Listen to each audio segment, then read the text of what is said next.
आता आपण स्पंज बनवणार आहोत। स्पंज बनवायच्या दोन पद्धती आहेत, एक म्हणजे बेकरी स्टाईल की ज्यामध्ये प्रीमिक्स यूज करून स्पंज बनवले जातात, आणि एक आपला होममेड स्टाईल की घरी आपण मैदा, साखर, मिल्क मेड वगैरे हे सगळं असेंबल करून केक बनवतो।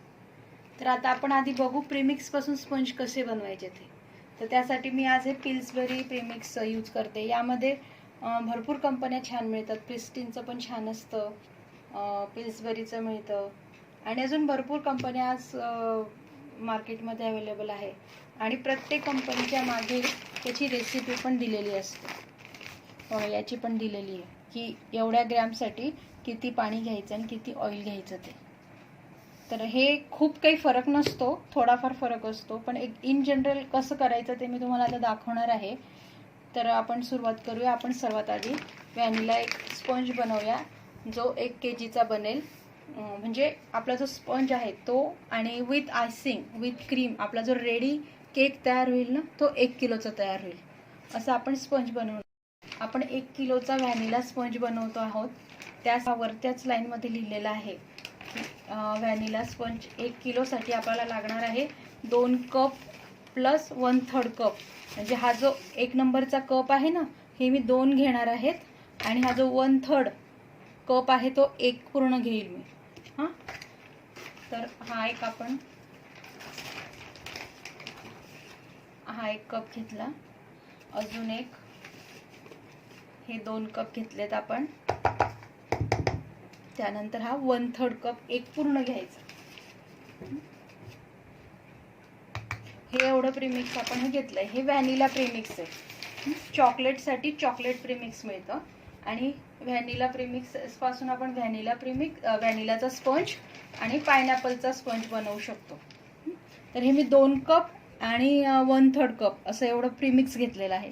यामध्ये आपण सुरुवातीला पाणी टाकून घेऊया। आता पाणी मी तुम्हाला दिलेलं आहे 185 ml। तर मी हे अंदाजे 1 कपमध्ये पाणी घेते।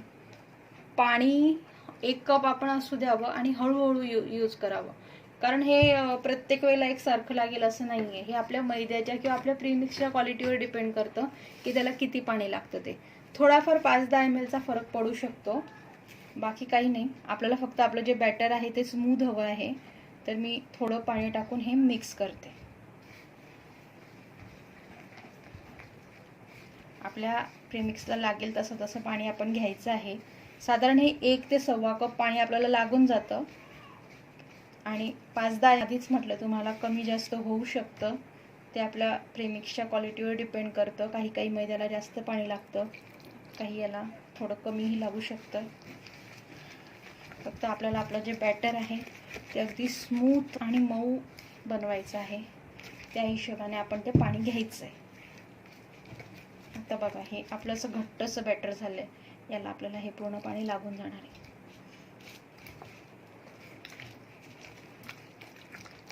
हे आपण बीटरने भिजवलं ना तरी पण चालेल, आणि हाताने केलं तरी चालतं, काहीच प्रॉब्लेम नाही।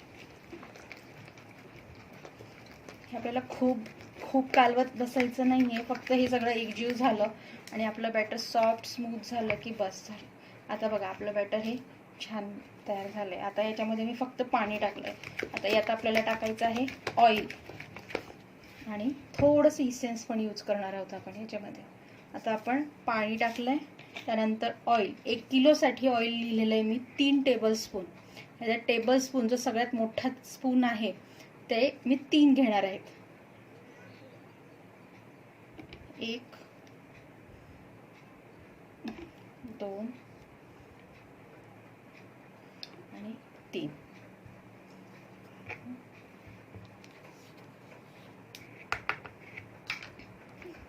आणि अगदी थोडंसं व्हॅनिला इसेन्स, अगदी 2-4 थेंब। हे नाही टाकलं तरी चालतं, पण थोडंसं मी टाकते, मला आवडतं ते टाकलेलं। त्याच्याने खूप असं छान ॲरोमा म्हणा किंवा वास खूप छान येतो आपल्या केकचा, त्यामुळे थोडंसं टाकावं। प्रीमिक्समध्ये ऑलरेडी ते पावडर फॉर्ममध्ये टाकलेलं असतं। आता हे फक्त आपल्याला एकजीव होईपर्यंत मिक्स करायचं, खूप बीट नाही करायचं। हे आपल्याला प्रीमिक्सचं आहे, हे आपल्याला खूप बीट करत नाही बसायचं आहे। हे आपलं प्रीमिक्स जे असल्यामुळे आपला हा स्पंज खूप छान फुलणारच आहे, काहीच प्रॉब्लेम येणार नाही आहे त्याला।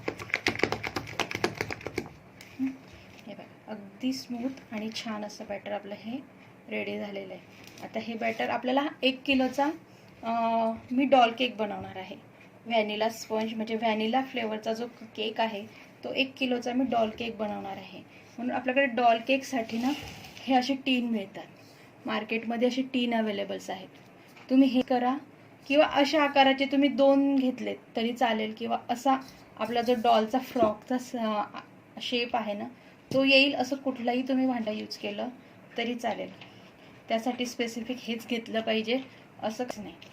आता मी याला आधी ऑइलने पूर्ण ग्रीस करते, मैद्याने डस्ट करते आणि आपलं हे बॅटर त्यात टाकून ओव्हनला बेक करायला ठेवून देते। तर आपल्याला हे बेक होण्यासाठी हा 1 किलोचा आहे म्हणून आपल्याला 25 ते 30 मिनिट आपण हा ओव्हनमध्ये लावून द्यायचा आहे। मायक्रोवेव्हला लावत असाल तर कन्व्हेक्शनला लावा, आधी प्रीहीट करा। प्रीहीट करणं खूप गरजेचं आहे।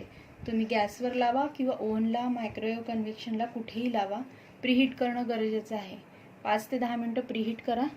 गॅसवर जरी आपण लावलं तरी गॅसवर जी कढई किंवा जे कुकर तुम्ही ठेवणार आहे ते तुम्ही आधी थोडं गरम करा आणि मग ठेवा, तेव्हा आपला केक हा प्रॉपर होतो।